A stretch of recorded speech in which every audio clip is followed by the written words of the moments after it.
ହୁପି ପକ୍ଷୀ, ଯାହାକୁ ଓଡ଼ିଆରେ ଆମେ କାଠହଣା ପକ୍ଷୀ ସଦୃଶ ବୋଲି ଭାବୁ, କିନ୍ତୁ ପ୍ରକୃତରେ ଏହାକୁ ହୁପ ବା କେଉଁଠି କେଉଁଠି ଖୁଟୁ ପକ୍ଷୀ ବୋଲି ମଧ୍ୟ କୁହାଯାଏ। ଏହାର ମୁଣ୍ଡର ଚମତ୍କାର ଚୂଳ ଏବଂ ଲମ୍ବା ଥଣ୍ଟ ପାଇଁ ଜଣାଶୁଣା। ହୁପୁ ପକ୍ଷୀର ସବୁଠାରୁ ବଡ଼ ପରିଚୟ ହେଉଛି ଏହାର ମୁଣ୍ଡର ରାଜକୀୟ ଚୂଳ। ଏହା ଦେଖିବାକୁ ଏକ ପଙ୍ଖା ଭଳି। ଯେତେବେଳେ ପକ୍ଷୀଟି ଉତ୍ସାହିତ ହୁଏ ବା ଭୟ ପାଏ, ସେତେବେଳେ ସେ ଏହି ଚୂଳକୁ ମେଲାଇ ଦିଏ, ଯାହା ଖୁବ୍ ସୁନ୍ଦର ଦେଖାଯାଏ। ଏହାର ଶରୀର ସାଧାରଣତଃ ବାଦାମୀ ବା ପିଙ୍କ ବାଦାମୀ ରଙ୍ଗର ହୋଇଥାଏ।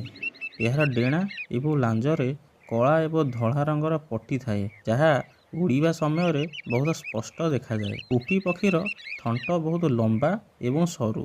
ଏକ ସମୟରେ ମାଇ ହୁପି ପ୍ରାୟ 5ରୁ 12ଟି ଅଣ୍ଡା ଦେଇଥାଏ। ଏମାନଙ୍କ ଅଣ୍ଡା ପ୍ରଥମେ ଧଳା ବା ନୀଳ ଧଳା ରଙ୍ଗର ହୋଇଥାଏ, କିନ୍ତୁ ବସାରେ ରହିବା ପରେ ସେଗୁଡ଼ିକ ଧୀରେ ଧୀରେ ବାଦାମୀ ବା ମଇଳା ରଙ୍ଗର ହୋଇ ଦେଖାଯାଏ। ଛୁଆମାନେ ଜନ୍ମ ହେବା ବେଳେ ସେମାନଙ୍କର ଆଖି ବନ୍ଦ ଥାଏ ଏବଂ ଶରୀରରେ ବହୁତ କମ୍ ପର ଦେଖାଯାଏ।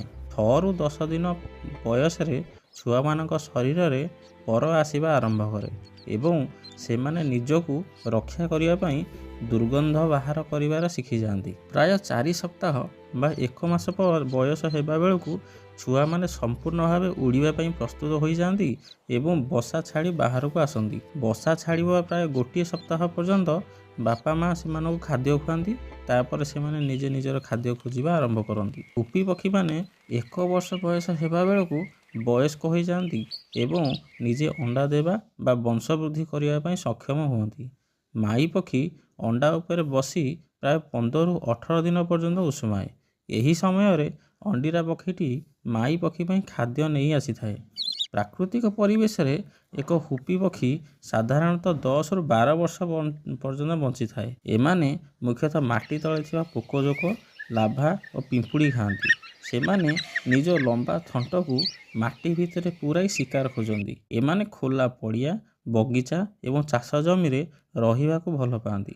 ଭାରତରେ ଏମାନେ ପ୍ରାୟ ସବୁ ଅଞ୍ଚଳରେ ଦେଖିବାକୁ ମିଳନ୍ତି। ଯେତେବେଳେ କୌଣସି ଶତ୍ରୁ ଆକ୍ରମଣ କରେ, ହୁପି ପକ୍ଷୀ ନିଜ ଶରୀରରୁ ଏକ ପ୍ରକାର ଦୁର୍ଗନ୍ଧଯୁକ୍ତ ତରଳ ପଦାର୍ଥ ବାହାର କରେ, ଯାହା ଫଳରେ ଶିକାରୀ ପାଖକୁ ଆସନ୍ତି ନାହିଁ। 2008 ମସିହାରେ ହୁପି ପକ୍ଷୀକୁ ଇସ୍ରାଏଲର ଜାତୀୟ ପକ୍ଷୀ ଭାବେ ଘୋଷଣା କରାଯାଇଛି। ଏମାନେ ହୁପ୍ ହୁପ୍ ଭଳି ଶବ୍ଦ କରନ୍ତି, ସେଥିପାଇଁ ଏମାନଙ୍କ ନାମ ହୁପି ରଖାଯାଇଛି। ହୁପି ପକ୍ଷୀମାନେ ସୂର୍ଯ୍ୟ କିରଣ ପସନ୍ଦ କରନ୍ତି।